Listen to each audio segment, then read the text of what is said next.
सानू नहीं मिले बहुत बड़ी बात है जी। भी दसो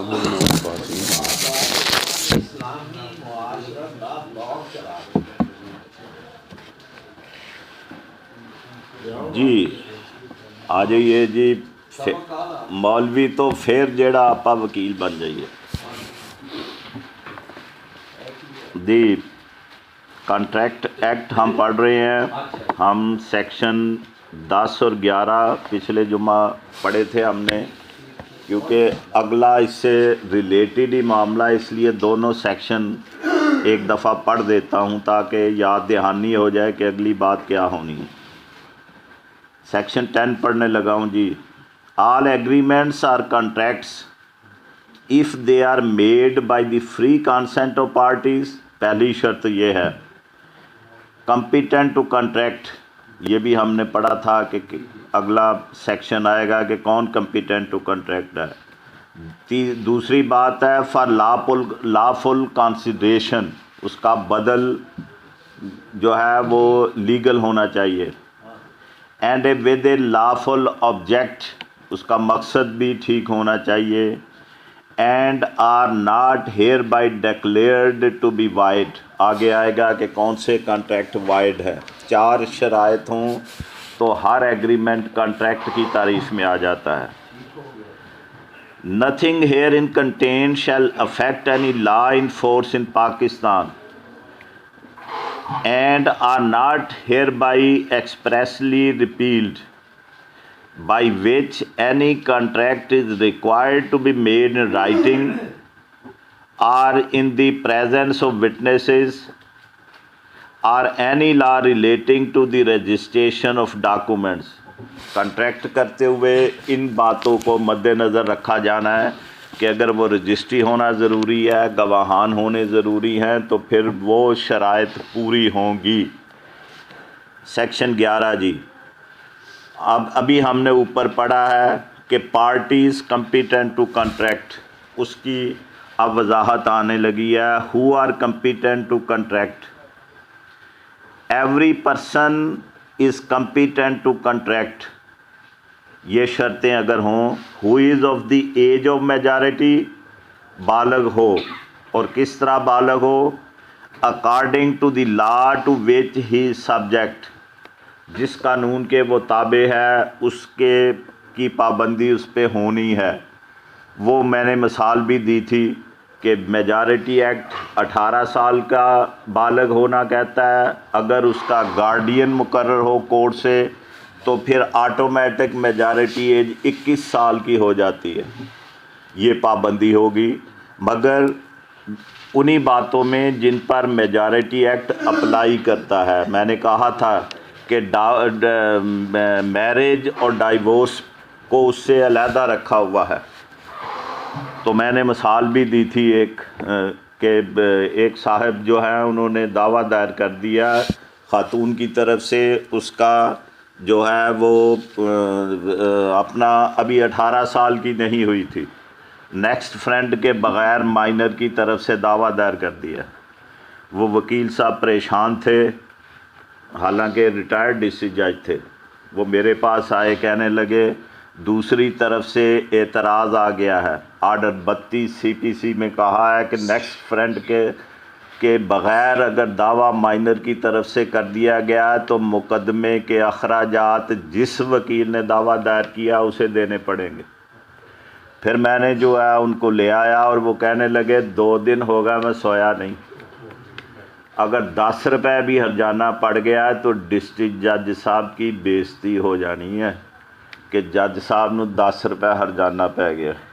फिर मैं ले आया, उन्हें मेजॉरिटी एक्ट दिखाया और उसमें दिखाया कि ये मैरिज और डाइवोर्स पे लागू नहीं होता। आपका तनसीख निकाह का दावा है वो इससे मुस्तस्ना है। उसमें मेजॉरिटी एज ये होगी जो यहाँ कहा गया है। Age of majority according to the law to which he subject. इसके लिए मोहम्मदन लॉ अप्लाई करेगा। वो मेजॉरिटी एज होगी, क्योंकि लड़की मुसलमान है इसलिए मोहम्मद लॉ अप्लाई करेगा, जिसमें दिया हुआ है कि मेजॉरिटी जब उसे मेंसेस आने शुरू हो जाएं तो वो मेजर होगी। तो इसलिए उसने कहा, उन्होंने बताया था कि 16.5 साल की एज है। फिर मैंने परसों ये वो किताब भी निकाली थी, कल निकाली थी जी, कल 1958 कराची की जजमेंट है। तो हाँ जी 56 1956 PLD 1956 कराची की जजमेंट थी। सिंध वो कराची वाली बात हुई ना, उस वक्त सिंध का नाम चलता था, हाई कोर्ट सिंध थी, अब कराची हाई कोर्ट उसका नाम है, इसलिए बतौर कराची प्रिंट होती है। एक बात और भी बयान कर दूं, अभी आ गया जो जिक्र, एक हम पढ़ते हैं बगदादुल जदीद, BJ रूलिंग लिखी होती है, PLD फलां BJ, जो बहावलपुर बेंच है, हाई कोर्ट बैठती है, वो उस मुकाम पे बैठती है जिसको बहावलपुर वालों ने उसका नाम बगदादुल जदीद रखा। नया शहर जो दरिया है, पुराना शहर एक तरफ है, नई तरफ जो नई आबादी बनाई उन्होंने, उसका नाम उन्होंने बगदादुल जदीद रखा है, इसलिए वो BJ बगदादुल जदीद के नाम से बहावलपुर की जजमेंट जो है प्रिंट होती थी, अब बंद कर दिया। अब लाहौर के तौर पे या बहावलपुर के तौर पे वो कर देते हैं। तो बगदादुल जदीद छोड़ दिया उन्होंने, क्योंकि बेंच जो बना है अब वो बहावलपुर बेंच है, बगदादुल जदीद नहीं है जी। सेक्शन 11 हम पढ़ रहे थे जी, ये ज़िमनी बातें आ गई थी। Every person is competent to contract who is of the age of majority according to the law to which he is subject, पहली शर्त ये है, and who is of sound mind, सही दिमाग होना उसका ज़रूरी है, and is not disqualified from contracting by any law to which he is subject, कोई अगर कानूनी पाबंदी है कि उसका कॉन्ट्रैक्ट नहीं वो कर सकता तो फिर वो पाबंदी भी, ये 3 शर्तें हों तो पूरी उतरता हो तो हर आदमी कॉन्ट्रैक्ट करने का मजाज है। अब सेक्शन 12 आ गया, अभी हमने लफ्ज़ साउंड माइंड पढ़ा है, सही दिमाग, साहिब अकल, तो उसका जो है वो अब आ जाएगा। What is a sound mind for the purpose of contracting, contract act के तहत साउंड माइंड से क्या मुराद है, ये बड़ी ज़रूरी चीज़ है, क्योंकि जितने दावे प्रॉपर्टी के कोई तब्दीली, एलियनेशन, चेंज होती है, उसमें हमारा एक ही मौक़िफ़ होता है कि जी वो मुआहदा करने के काबिल ही नहीं था, वो बीमार था और वो तो रजिस्ट्री करवा नहीं सकता था, ओल्ड एज थी उसकी, मगर क्या शराइत होनी चाहिए, इस सेक्शन को हमने कभी दावा लिखते हुए मद्देनज़र नहीं रखा, इसलिए इसको हमने तवज्जो से पढ़ना है, क्योंकि हर दावे का ये हिस्सा बन जाता है। हम कह देते हैं उसका तो जी बाईपास हुआ था, वो शुगर का मरीज़ था, इससे क्या फ़र्क पड़ेगा। इसलिए मैं कह रहा हूँ कि इस जो सेक्शन है उसको गौर से हमने पढ़ना है। A person is said to be sound mind for the purpose of making a contract if, वो समझा जाएगा कि वो साउंड माइंड है, उसे कहा पुकारा जाएगा अगर ये बातें हों तो वो साउंड माइंड है। बीमार हो, बाईपास हुआ हो, उससे कोई फ़र्क नहीं पड़ता, ज़्यादा उम्र हुई हो फिर भी कोई फ़र्क नहीं पड़ता। आप देखते हैं मियाँ साहब मेरे पास बैठे हैं, बड़ी उम्र हो गई है मगर साउंड माइंड है, मैं मानता हूँ नहीं।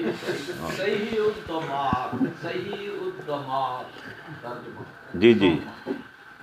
If at the time when he makes it, ये पहली शर्त है कि हम ये कह देते हैं उसका बाईपास हुआ था, वो फ़लाँ था, वो फ़लाँ था, मगर ये कभी हमने प्लीड नहीं किया है कि जब ये मुआहदा हुआ उस वक्त उसकी क्या पोजीशन थी।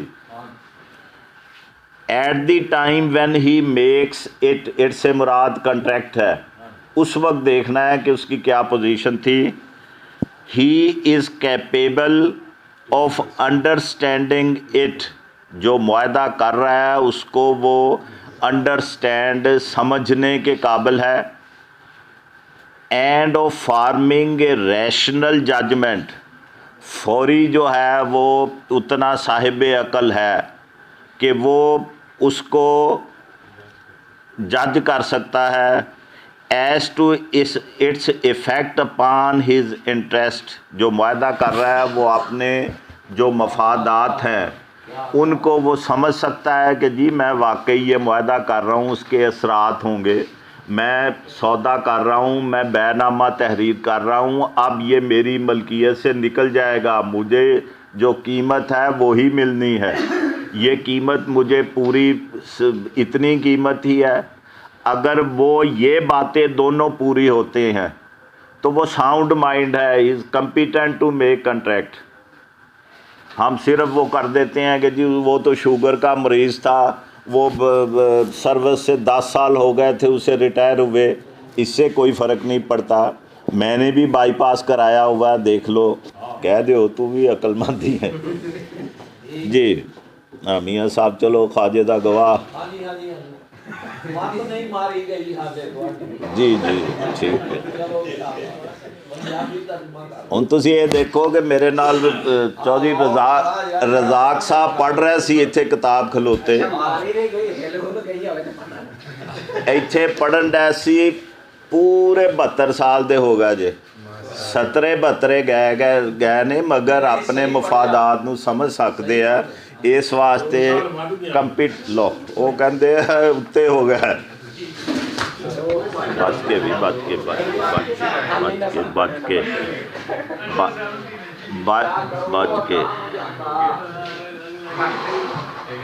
जी। अगली बात वजाहत आने लगी जी।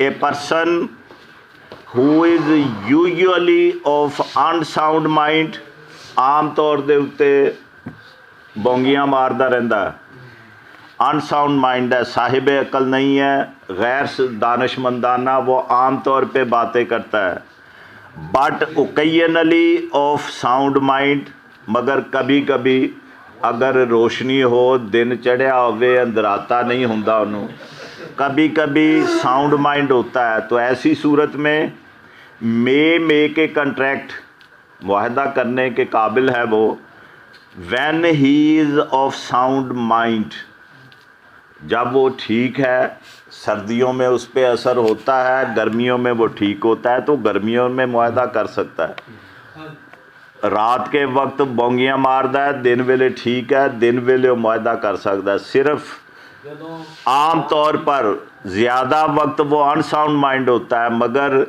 1 घंटा भी अगर वो ठीक है तो उस वक्त वो मुआहदा करने के काबिल है। ਜਦੋਂ ਪੁੱਤਰ ਕੋਲ नहीं होंदे बोंगियां मारदा है, ਜਦੋਂ पुत्तर आ जान फिर अकलमंद हो जाता, वो साउंड माइंड है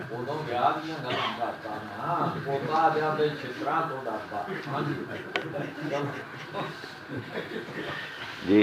ये सारियां गल्लां ਜਿਹੜੀਆਂ ने इस गल वास्ते ने कि जागदे भी रहना, सौना नहीं, और नाल समझ भी जाना है कि ਜਦੋਂ ਮੀਆਂ ਸਾਹਿਬ ਮੇਰੀ ਗੱਲ ਦੇ ਵਿੱਚ ਬੋਲਦੇ ਨੇ, ਸਮਝ ਜਾਇਆ ਕਰੋ ਕਿ ਉਹ ਕਈਨਲੀ ਅਨਸਾਊਂਡ ਮਾਈਂਡ ਨੇ ਅਸਲ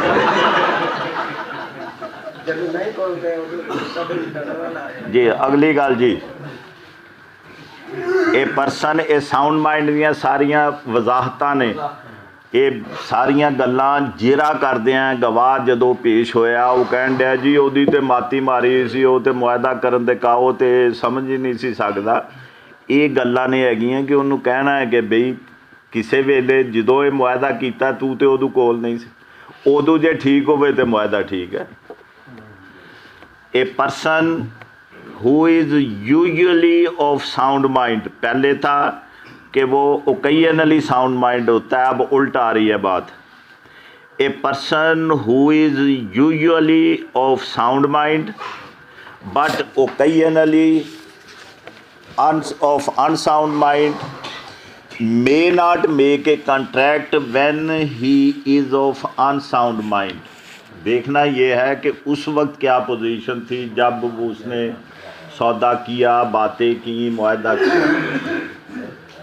अब इतनी ये चीज़ अहम है कि स्टैचूटरी इलस्ट्रेशन शामिल की है, इसकी अहमियत को समझें। ये कानून का हिस्सा है, जब असम्बली ने पास की है, नोटिफिकेशन हुआ है, ये कमेंट्री नहीं है जो ये इलस्ट्रेशंस हैं। मिसालें आने लगी हैं इलस्ट्रेशंस, ए बी 2 मिसालें दी हैं। A patient is a lunatic in A lunatic asylum, जो पागल खाना है उसमें वो पनाह लिए हुए है, उसमें दाखिल है वो ल्यूनेटिक। परसों ही एक जो था टीवी पे जो है वो साहब बैठे हुए थे, वो सितारा शनास बैठे हुए हालात बयान कर रहे थे, तो उन्होंने कहा था कि जी सूरज का सैयारे का असर होता है और चाँद का भी होता है। चाँद को ल्यूनर कहते हैं, जिस पे वो असरात होते हैं, उस वजह से ये लफ्ज़ ल्यूनेटिक बना हुआ है। ये उन्होंने लफ्ज़ इस्तेमाल किया था। ए पेशेंट वो मरीज़ है, इन ए ल्यूनेटिक असाइलम पागल खाने में वो दाखिल है। Who is eight intervals of sound mind, मगर जब कभी वक्फा होता है तो उसका दिमाग ठीक हो जाता है। मे कंट्रैक्ट ड्यूरिंग दोज इंटरवल्स, तो उन इंटरवल्स में वो मुआहदा कर सकता है। सिर्फ ये बात नहीं कि जी वो जी डॉक्टर साइकोलॉजिस्ट से दवाई लेता था इसलिए वो उसे समझा ही जाए कि वो अनसाउंड माइंड है। बी मिसाल, ए सेन मैन, साउंड माइंड है पर्सन, साहिब अकल शख्स है। Who is delirious from fever, बुखार हुआ है उसे, फीवर हुआ है और उसकी वजह से हवास बाख्ता हुआ है, अपने होशो आवाज़ खो चुका है। Or who is so drunk, या वो राना सनाउल्ला बना हुआ है, मखमूर हुआ है, पीती हुई उन्हें। he cannot understand the terms of a contract, वो जो शराइत है मुआहदे की उन्हें वो समझ नहीं सकता, इस वजह से कि पी हुई थी या वो जो है वो पागल खाने में था। Or from a rational judgement as to its effect on his interest, या जो शराइत हैं उनका क्या असरात होंगे वो फौरी तौर पर उनको समझ नहीं सकता, रैशनल जजमेंट वो नहीं ले सकता। Can not contract whilst such delirium और ड्रंकननेस लास्ट, जब तक वो ख़त्म नहीं हो जाती वो मुआहदे के काबिल नहीं है। ये भी उसका ओकेजनली अनसाउंड माइंड होगा कि जब पी हुई है या उसको तेज़ बुखार हुआ है वो नहीं समझ सकता अपनी बातें। ये अनसाउंड माइंड की हमने जो पीछे 11 में पढ़ी हैं कि जो मेजर हो, अनसाउंड माइंड हो तो फिर वो कॉन्ट्रैक्ट कर सकता है, उसकी अनसाउंड माइंड की जो है वजाहत आ गई। अगला सेक्शन 13 कॉन्सेंट। मुआहदे में हमने पढ़ा था कि जब ऑफ़र हो, एक्सेप्टेंस हो, कबूलियत हो जाए तो फिर मुआहदा एग्रीमेंट बन जाता है। अब वो आने लगा है कि जब रज़ामंदी होनी है कि जी हम 2 आदमी तैयार हैं इस बात पे, तो फिर कॉन्सेंट को डिफ़ाइन किया जाने लगा, उसकी वजाहत आने लगी है। 2 और मोर पर्सनस, 2 हैं, ज़्यादा भी हो सकते हैं, 2 से ज़्यादा। आर सेड टू कॉन्सेंट, तो ये कहा जाता है कि जी उनकी रज़ामंदी, आपस में रज़ामंद हो गए हैं। किस सूरत में? They agree upon the same thing in the same sense, वो एक बात पे उसकी फ़हम के साथ वो जब रज़ामंद हो जाएं तो कहा जाता है कि वो उनकी कॉन्सेंट हो गई। अब आ गया जी 14 number, free consent defined. Consent को डिफ़ाइन कर दिया, फिर कहा फ्री कॉन्सेंट से क्या मुराद होगी, उसकी वजाहत आने लगी है। Consent is said to be free when it is not caused by, ये अगर 5 चीज़ें नहीं हैं तो फिर फ्री कंसेंट होगी। इनमें से अगर एक भी हो गई तो फ्री कंसेंट ख़त्म हो गई। पहली चीज़ कौन सी है? क्वेश्चन, जबरो इकराह जो है, अगर वो है, ज़बरदस्ती करवाई गई है तो फिर फ्री कंसेंट नहीं होगी। और क्वेश्चन क्या होती है? एज डिफाइंड इन सेक्शन 15, जिसे अगले सेक्शन 15 में डिफ़ाइन किया गया है कि क्वेश्चन इसे कहते हैं। अब हम पहले 15 पढ़ेंगे ताकि पहले की वजाहत हो जाए। क्वेश्चन डिफाइंड, क्वेश्चन किसे कहते हैं? जबर किया, हर मुआहदे में लिखा होता है हवासे खमसा और बिला जबरो इकरा दीगरे, ये फ़िक्रे लिखे हुए पाए जाते हैं। इसलिए ये जबर और इकरा ही है क्वेश्चन जो लिखा होता है। एक की जगह 2 लिख के जो है वो हम करते हैं। हालांकि जबर ही काफ़ी है, इकरा भी उसका वही मानी है, मगर ज़ोर देने के लिए धोखा, फरेब, फ्रॉड। जी, क्वेश्चन इज़ दी कमिटिंग, अगर कोई अमल किया जाए, कमिट किया जाए तो फिर वो क्वेश्चन बनेगी। आर थ्रेटनिंग टू कमिट, या करने का जो है धमकी दी जाए, दोनों बातों में ये क्वेश्चन आ जाएगी। एनी एक्ट, कोई भी अमल कमिट किया जाए या थ्रेटनिंग टू कमिट हो तो फिर क्वेश्चन बनेगी। और वो कौन से अमल हैं? Forbidden by the Pakistan penal code, जिनको मना किया गया है, करने पे सज़ा रखी गई है पाकिस्तान पीनल कोड में।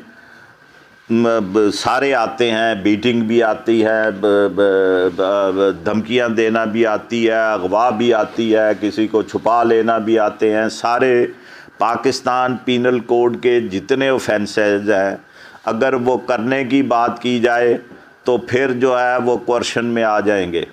वो दोनों तरह के, यही नहीं कि कमिट किया जाए, थ्रेटनिंग टू कमिट हो फिर भी जो है वो क्वेश्चन बन जाएगी।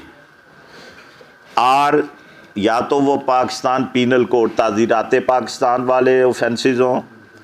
आर दी अनलॉफुल डिटेनिंग, किसी को जो है वो डिटेन कर लेना, रोक लेना, बंद कर देना। अगली बात, आर थ्रेटनिंग टू डिटेन, या उसे रोक लेने का जो है वो धमकी दे जानी, वो भी जुर्म होगा। Any property to the prejudice any person whatever with the intention of causing any person to enter into an agreement. ये सारी बातें इस बात पे करनी कि जी मान जा, मुआहदा कर लै, नहीं तो मैं आ कर दांगा, तेरा बच्चा अगवा कर लांगा, तेरी मझ खोल के लै जांगा, जो पिंडां दे विच हुंदा है कि जी नहीं मानदा तो फिर इंज कर लो, पट्ठे वड़ लांगे तेरे, तेरी तूड़ी चुक लांगे। सारी थ्रेटनिंग जो है वो पाकिस्तान पीनल कोड के तहत ऑफेंसेस हैं। तेरी फसल वाह दांगे, ये सारे काम होंदे ने, नहीं तो ज़मीन सानू बेच दे। तो फिर ये क्वेश्चन के मानी में आ जाएंगे। और प्रेजुडिस, तासब जो है वो बदगुमानी, इसके मानी है कि जिसको जो है वो धमकी दे के काम करवाया जाए तो वो क्वेश्चन के मानी में आ जाएगा। पहली वजाहत ये आ गई। अब इसकी कि पाकिस्तान पीनल कोड का जुर्म जो है उसकी वजाहत एक्सप्लेनेशन में आने लगी है। इट इज़ इमैटीरियल, ये बेमानी बात है। Whether the Pakistan penal code is or is not in force in the place where the question is employed। जहाँ भी पाकिस्तान पीनल कोड के जुर्म करने की धमकी दी है, ये ज़रूरी नहीं है कि वहाँ उसका इतलाक़ भी होता हो, वो अमल करना काफ़ी है क्वेश्चन के लिए। फोर्स इन फोर्स इतलाक़ उसका हो या ना हो, ताज़ीरात पाकिस्तान का। और फिर आगे मिसाल दे के उसे समझा भी दिया कि इससे ये मुराद है। A on board an English ship on the high seas, खुले समुंदर में, गहरे समुंदर में, जहाँ पाकिस्तान पीनल कोड का इतलाक़ नहीं होता, वहाँ जो है एक बरतानिया के जहाज़ पे एक सवारी है जिसका नाम ए है। काजिज़ बी, उसने जो है वो बी को क्या कहा, to enter into an agreement by an act amounting to criminal intimidation under Pakistan penal code. उसने उसे धमकाया कि मैं ये काम कर दूंगा जो कि दहशत धमकी के मानी में आता है पाकिस्तान पीनल कोड में। तो उसने वहाँ उस जहाज़ पे पाकिस्तान पीनल कोड का इतलाक़ नहीं होता क्योंकि वो गैर मुल्की जहाज़ है, पाकिस्तान से बाहर है। तो उन्होंने मिसाल दी है कि अगर वहाँ भी ये धमकी दे के उससे मुआहदा करवाया गया तो वो क्या होगा, ए आफ्टरवर्ड सूज बी, फिर ए ने, जिसने बी को धमकी दी थी, उसने दावा दायर कर दिया for breach of contract at Karachi, मगर दावा कराची में किया कि जी इसने मुआहदा किया था फ़लाँ बरतानिया के जहाज़ में, हम खुले समुंदर में थे, वहाँ मुआहदा किया था, अब उसने ख़िलाफ़ वर्जी की है, इसलिए मुझे ब्रीच ऑफ कॉन्ट्रैक्ट तामील मुख्तस का भी दावा हो सकता है, हर जाने का भी हो सकता है। तो क्या मतलब होगा, ए हैज़ एम्प्लॉयड क्वेश्चन, ए ने जबर किया है, although his act is not an offence by the law of England, जहाज़ इंग्लैंड का था, उस पर लॉ ऑफ इंग्लैंड चलना है, इसलिए वो पाकिस्तान पीनल कोड वहाँ ऑफेंस हो या ना हो। And although section 506 of the Pakistan Penal Code was not in force at the time when or place where the act was done, धमकाना, कत्ल की धमकी देना 506 और पाकिस्तान 506 ए भी मेरा ख़्याल है, उसमें बाद में इजाफ़ा हुआ, अगरचे वो वहाँ खुले समुंदर में भी उसका इतलाक़ नहीं होता, उस वक्त भी नहीं होता था, ना उस जगह पे होता था। बरतानिया के कानून के तहत ये जुर्म पाकिस्तान पीनल कोड का जुर्म नहीं बनता, मगर ये जबर ही होगा। ये मिसाल दे दी कि पाकिस्तान पीनल कोड की धमकी दी, कमिट किया, तो फिर वो क्वेश्चन होगी, अगरचे वहाँ वो का पाकिस्तान पीनल कोड लागू ना भी हो तो। जी अगला हम पीछे आ जाएं, फिर 14 में जी, फिर शुरू से पढ़ने लगा हूँ। Consent is said to be free when it is not caused by, पहली बात क्वेश्चन की आ गई, वो हमने पढ़ लिया क्वेश्चन क्या होती है। दूसरी बात आ गई अनड्यू इन्फ्लुएंस, ये अंडर लिखा हुआ है, अनड्यू लफ्ज़ है, UNDUE, इसे दुरुस्ती कर लेनी है, टाइपिंग एरर है। एज डिफाइंड इन सेक्शन 16, जिसकी तशरीह जो है सेक्शन 16 में की हुई है। ये अनड्यू इन्फ्लुएंस अगर नाजायज़ दबाव के तहत मुआहदा किया जाए तो फिर भी वो फ्री कंसेंट नहीं होगी। अब ये अनड्यू इन्फ्लुएंस क्या होता है वो सेक्शन 16 हमें पढ़ना पड़ेगा, और क्योंकि लंबा सेक्शन है फिर आपने ज़्यादा देर लगानी नहीं, 2 सफ़े का, इसलिए